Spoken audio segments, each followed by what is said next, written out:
মোৰ গাড়ীৰ ঘড়ীত এতিয়া নিশা 11:13 হৈছে। ৰাতিপুৱা 9 বজাত গোলাঘাট জিলালৈ গৈছিলোঁ। বোকাখাট সমষ্টিৰ বংকোৱাল গাঁৱত ব্ৰহ্মপুত্ৰৰ মথাউৰি এটা ভাঙি ৰাইজৰ বিস্তৰ ক্ষতিসাধন কৰিছিলে।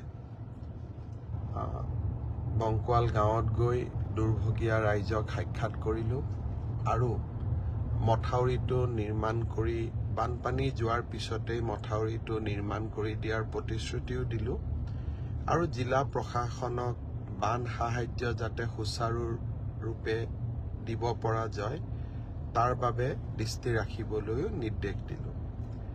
তাৰ পিছত কাজিৰঙালৈ আহিলোঁ। কাজিৰঙা অভয়াৰণ্যটো যথেষ্ট বানপানী, বন্য জীৱ জন্তুৰ যথেষ্ট কষ্ট হৈছে, অসুবিধা হৈছে। সৰু গড়ৰ পোৱালি এটাৰ মৃত্যু হৈছে।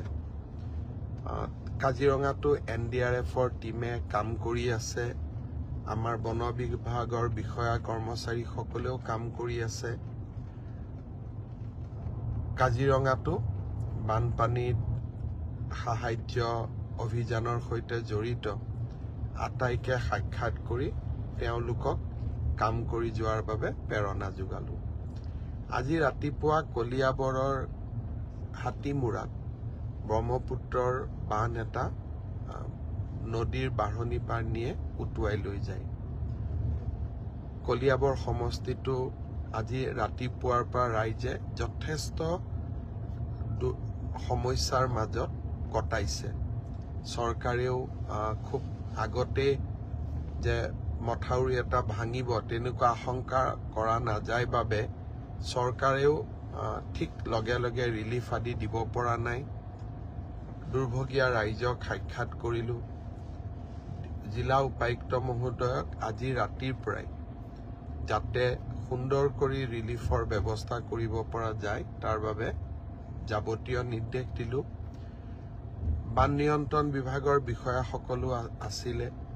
মথাউৰিটো কিয় ভাঙিল, কেনেকে ভাঙিল তাৰো তদন্তৰ নিৰ্দেশ দিলোঁ আৰু